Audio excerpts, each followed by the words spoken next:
Selamat pagi Bapak Ibu semuanya, Shalom. Yang semangat boleh lambaikan tangannya. Mantap.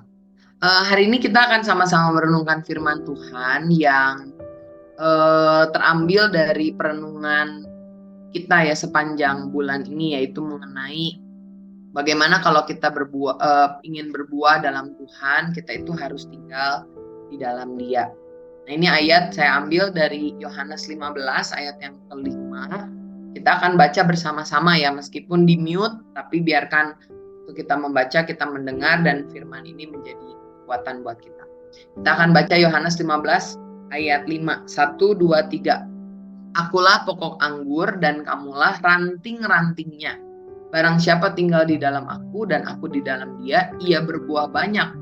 Sebab di luar aku, kamu tidak dapat berbuat apa-apa. Amin. Nah, kalau kita lihat di sini, saya kemarin ingat ya, kita kan merayakan Hari Ibu. Nah, di Hari Ibu kan biasa orang-orang tuh kasih bunga ya buat mamanya, buat istrinya gitu, dan itu sesuatu yang bagus. Tapi kalau saya nggak tahu ya, ibu-ibu di sini atau wanita-wanita yang ada di sini suka bunga atau enggak. Saya suka untuk dikasih bunga ya, tentu kalau dikasih bunga ya saya sangat appreciate sekali gitu. Tapi jauh di dalam lubuk hati saya yang terdalam, jujur saya tuh suka sayang gitu kalau ada orang yang kasih bunga sama saya. Karena kan kalau buket bunga itu paling lama berapa sih? 2 minggu ya. Kalaupun bagus banget 3 minggu lah. Dikasih air saya juga udah coba berapa kali, tetap aja mati gitu. Dan kita tahu harga buket bunga tuh nggak murah ya sama sekali. Jadi saya suka bercanda ke Bonar, udah daripada ngasih bunga tabungan aja gitu kan, biar bisa lebih dipakai. Daripada bayar berapa ratus ribu buat bunga, udah mendingan udah kasih aja mentahnya gitu ya, sambil bercanda. Nah, tapi itu tuh mengingatkan saya gitu. Kita boleh beli bunga berapapun ya. Ada yang kan harganya kalau di Bandung tuh ada yang 100.000, mah jarang ya, kayaknya 150.000, ada yang 300.000, ada yang bahkan sampai 500.000. Tapi sebagus apapun bunga itu, ketika dia sudah tercabut dari tanahnya, ya pasti nggak akan lama. Mau secantik, seindah, seharum apapun, selalu bunga yang tidak nempel dengan rantingnya itu selalu akan layu. Nah, ini tuh mengingatkan saya ya bahwa kalau firman Tuhan bilang kita adalah pokok anggur dan kamulah rantingnya, ini tuh berbicara soal keterhubungan kita sama Tuhan setiap hari, setiap waktu ya, bukan hanya beberapa waktu saja. Nah, ini tuh saya bilang keintiman ya. Keintiman dengan Tuhan adalah kebutuhan pokok manusia. Kita merasa bahwa kalau saya nggak intim sama Tuhan tuh rasanya biasa-biasa aja gitu. Padahal kalau kita dengan apa yang saya sampaikan tadi ya, bunganya oke, mungkin seminggu 2 minggu masih terus bisa indah, bisa wangi ya. Tetapi sudah itu seringkali layu dan tidak bisa dibangkitkan lagi. Nah, di dalam kehidupan kita mungkin kita juga sudah sering melayani Tuhan ya, jadi pengurus bahkan di sini.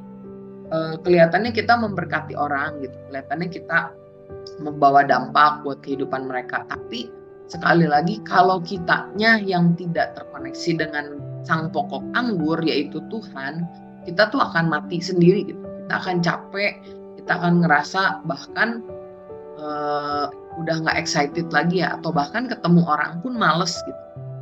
Tetapi kalau kita intim dengan Tuhan, keintiman itu tuh yang memenuhkan kebutuhan pokok kita.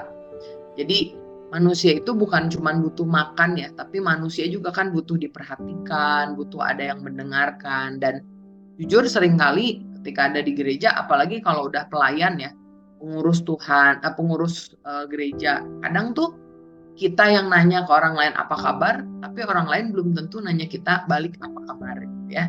Jadi kita yang terus berusaha buat mereka, tapi seringkali kita merasa, kalau orang sekarang bilang istilahnya tuh burn out, gosong secara rohani. Tapi saya rasa orang yang burn out itu salah satunya ya karena dia tidak intim dengan Tuhan. Nah, kalau kita lihat di sini, keintiman tuh kadang kita suka pikir, aduh kalau intim sama Tuhan tuh kayaknya beban banget ya. Harus, biar intim sama Tuhan tuh harus ke ibadah, harus misalkan ikutan bikom, harus melayani, dan lain-lain gitu. Padahal kalau kita lihat, keintiman ini kan berbicara soal kalau Tuhan pakai istilahnya tuh seperti menikah ya. Pernikahan kalau hanya sekedar menjalani kewajiban tuh capek sih sebetulnya. Oh, saya karena sudah menikah nih, saya jadi harus kerja, saya jadi harus nemenin anak, saya jadi harus ngedengerin cerewetannya istri, saya harus nyiapin makanan suami setiap pagi. Itu jadi kewajiban-kewajiban yang membuat kita malah jadi burn out itu ya. Jadi keintiman sekali lagi itu bukan beban, bukan hanya sekedar kalau dalam pernikahan harus setidaknya dinner dengan keluarga seminggu 3 kali misalkan. Jadi kita tuh merasa tertekan ya.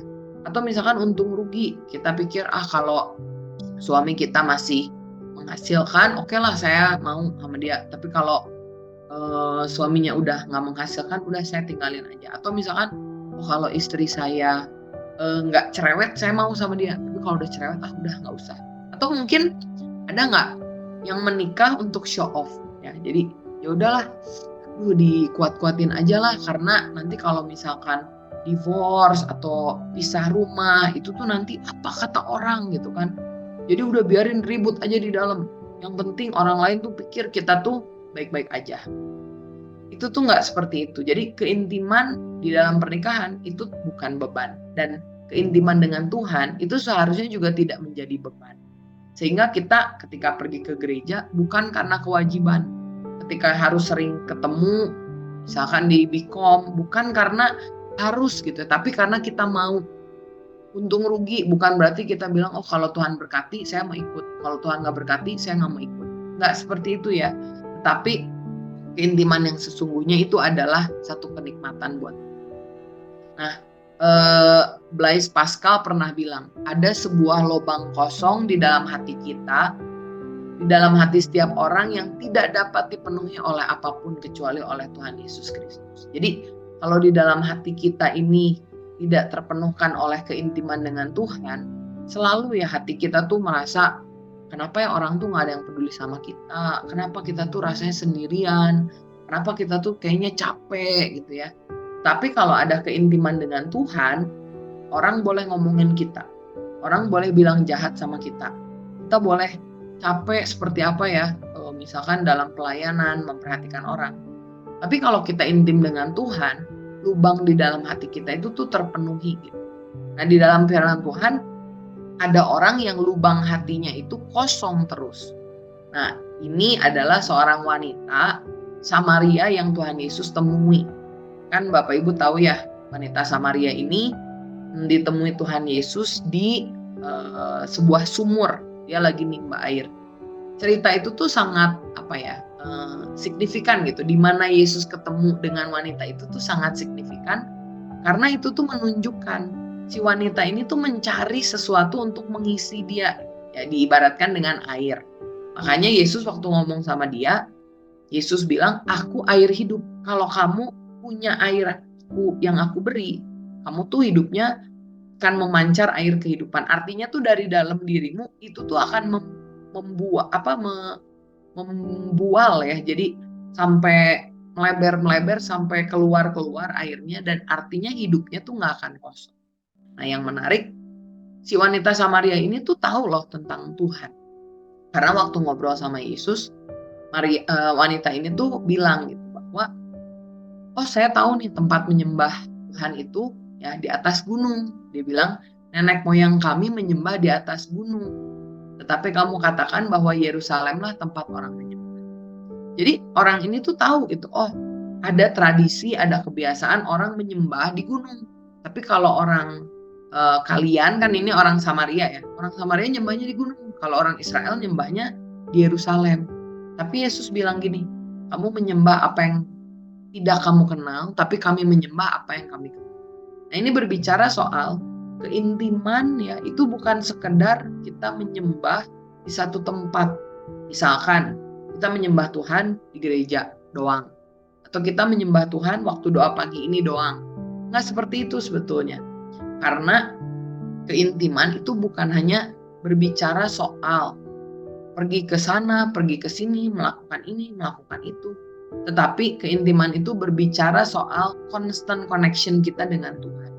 Jadi sebetulnya dimanapun kita berada, mau di rumah, mau di mobil, mau lagi kerja, mau lagi apapun yang kita lakukan, kita tuh bisa loh tetap intim sama Tuhan. Nah buktinya ada tokoh lain yang hubungannya tuh intim dengan Tuhan, namanya Daud. Nah Daud ini kalau kita lihat di Kisah Para Rasul 13 ayat 22, firman Tuhan bilang, setelah Saul disingkirkan, Allah mengangkat Daud menjadi raja mereka. Tentang Daud, Allah telah menyatakan, aku telah mendapat Daud bin Isai, seorang yang berkenan di hati, dan melakukan segala kehendak. Nah kalau kita lihat, Daud itu punya hubungan yang intim karena dia tidak hanya menyembah di tempat-tempat tertentu, lewat kegiatan-kegiatan tertentu, tapi Daud itu selalu terhubung dengan Tuhan. Ketika dia menjaga domba, dia membangun hubungan intim dengan Tuhan. Dia banyak metik kecapi, ya, dia banyak memuji Tuhan. Ketika dia ada di dalam pelarian, ya, di kemah-kemah, waktu dia dikejar-kejar Saul, dia juga masih bisa berhubungan intim dengan Tuhan. Yaitu dia tulis mazmur, tulis doa di dalam kemahnya, yang mazmur-mazmur ini memberkati kita. Dan kalau kita lihat di kehidupan Daud, hidupnya itu banyak masalah sebetulnya. Orang-orang memberontak sama dia, otoritas menjepit dia, anak-anaknya juga ada yang memberontak sama dia. Belum lagi rakyat-rakyatnya juga menuntut dia ya untuk perform gitu sebagai pemimpin. Tetapi hidupnya tetap kuat karena dia memiliki hubungan yang intim dengan Tuhan.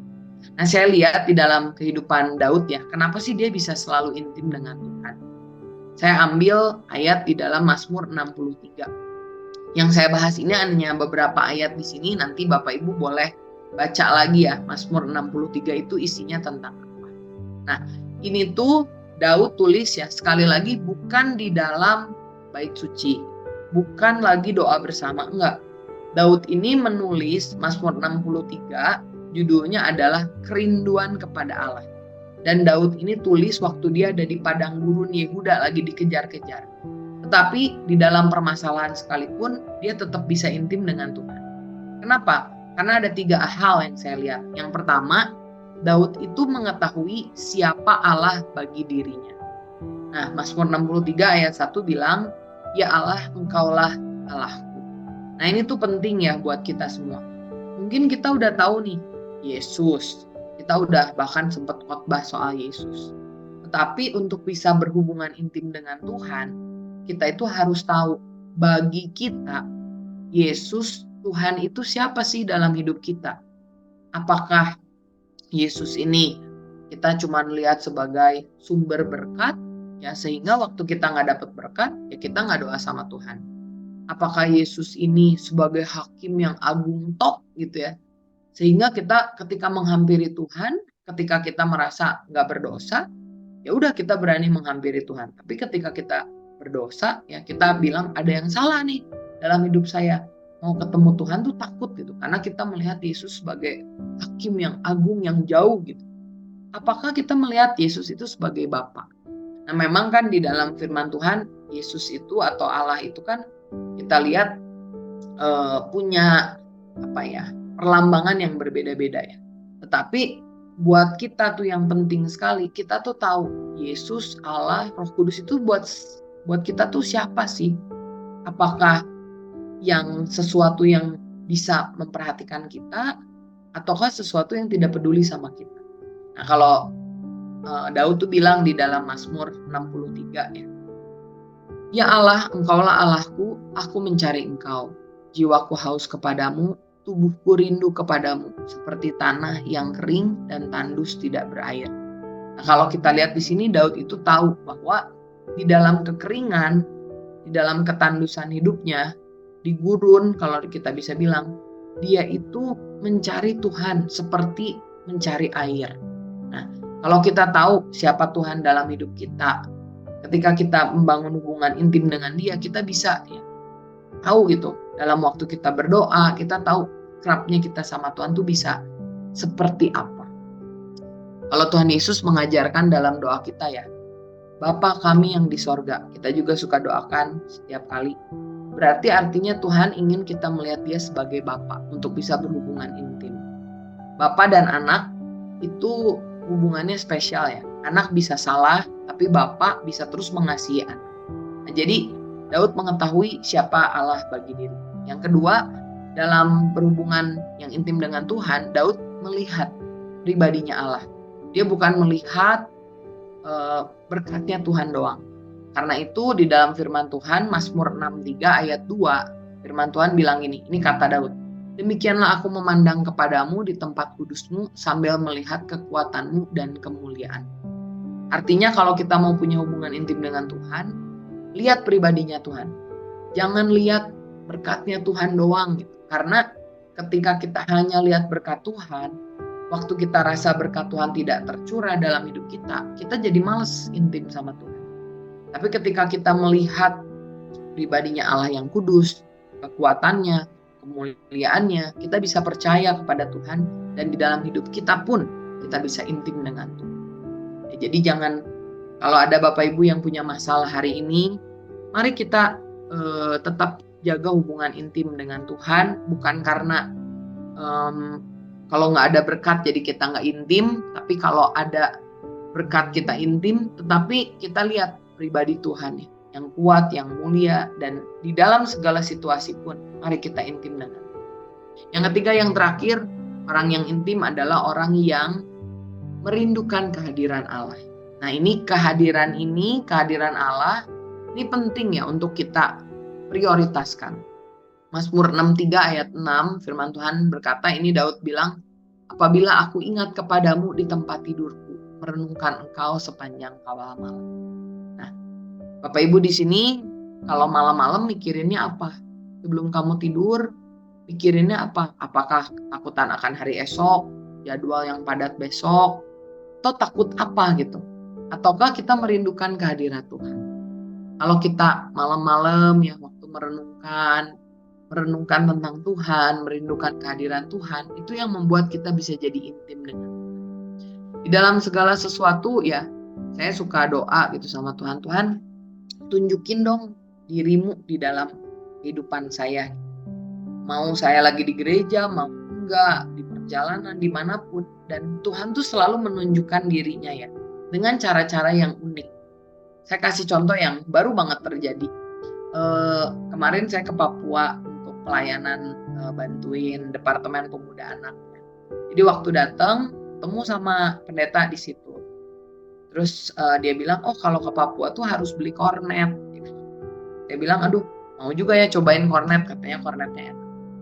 Nah waktu malam itu saya tuh doa gitu sama Tuhan, Tuhan tuh saya di Papua mau dong Tuhan tunjukin ya bahwa Tuhan ini adalah Tuhan yang peduli gitu. Karena waktu kemarin pelayanan di sana tuh memang sangat melelahkan ya, dan bertemu dengan orang-orang dari berbagai kebudayaan yang berbeda ya. Nah, tapi ketika doa Tuhan mau dong tunjukin dirimu gitu. Dan Tuhan tuh menunjukkan dirinya. Nah ini dari masalah yang kecil aja contohnya. Saya bilang aduh saya pengen kornet. Tiba-tiba Bapak Ibu ada orang yang saya nggak kenal kasih saya sebungkus tempat ya. Dan waktu saya buka isinya bisa tebak apa? Isinya kornet gitu. Ini tuh sesuatu yang simple. Tapi begitu saya dapat, seakan-akan Tuhan tuh berbicara gitu ya. Tuhan tuh bilang gini, nih kalau kamu merindukan kehadiranku, kalau kamu pengen ya mengalami aku dalam hal-hal yang spesifik gitu ya, dalam hal yang personal, kalau kita doa sama Tuhan, kita tuh pasti akan bisa ya menemukan Tuhan di dalam setiap keseharian kita. Nah, tentu ini berbeda ya dari setiap orang. Nanti Tuhan yang pasti kalau kita minta sama Tuhan, Tuhan aku mau ketemu Engkau, berbicara dengan Engkau, intim dengan Engkau di dalam kegiatan kita. Nggak harus kornet, bisa hal yang lain. Mungkin ada orang yang kasih semangat sama kita, mungkin ada orang yang chat kita tiba-tiba nanyain keadaan kita, mungkin kita melihat ya iklan yang sangat berbicara sama kita, mungkin dari lagu yang kita dengerin di radio kita dikuatkan, apapun lah bentuknya ya, itu beda-beda, tetapi rasanya sama, yaitu kita bisa merasakan kehadiran Tuhan lewat kehidupan. Nah ini doa saya, kiranya setiap dari kita betul-betul bisa merasakan kehadiran Tuhan di dalam hidup kita dan kita terus intim dengan Tuhan, bukan sekedar kewajibannya, tapi keintiman ini menjadi satu hubungan yang konstan. Bagaimana kita ranting ada di dalam Tuhan, kita juga berbuah ketika kita dekat dengan Tuhan, intim dengan Tuhan. Mari kita tundukkan kepala, saya mau berdoa buat saudara. Tuhan Yesus, terima kasih buat hari ini. Kalau kami diingatkan sekali lagi untuk hal yang terlihat sederhana namun sangat penting Tuhan. Sebagaimana pohon harus berakar pada Engkau, melekat dengan ranting pokok anggur Tuhan. Kami juga mau untuk terus melekat kepada Tuhan Yesus. Karena kami tahu kalau kami melekat dengan Engkau, kami berbuah. Tapi kalau kami tidak melekat kepadamu, kami akan tidak bisa berbuat apa. Kami berdoa Tuhan untuk setiap dari kami, biarkan kami terus bisa menemukan Tuhan dalam hidup kami. Kami bisa terus mengerti pribadi-Mu secara personal dalam hidup kami. Kami mau Tuhan untuk bisa melihat bukan hanya berkat-Mu, tapi Engkau Tuhan, pribadi-Mu yang luar biasa. Kami juga mau Tuhan untuk selalu merindukan keintiman ini, bukan hanya sekedar lewat program atau lewat kegiatan, tapi biarkan di keseharian kami terus membangun doa-doa kami, menaikkan pujian-pujian kami, penyembahan kami, dan biarkan dimanapun kami berada Tuhan, kami merasakan hadirat Tuhan. Kau yang memberkati semua anak-anak-Mu yang telah beribadah di doa pagi ini, kiranya Engkau yang terus menyertai setiap hari. Terima kasih Tuhan, kami berdoa dan ucap syukur hanya dalam nama Tuhan Yesus Kristus. Haleluya. Amin.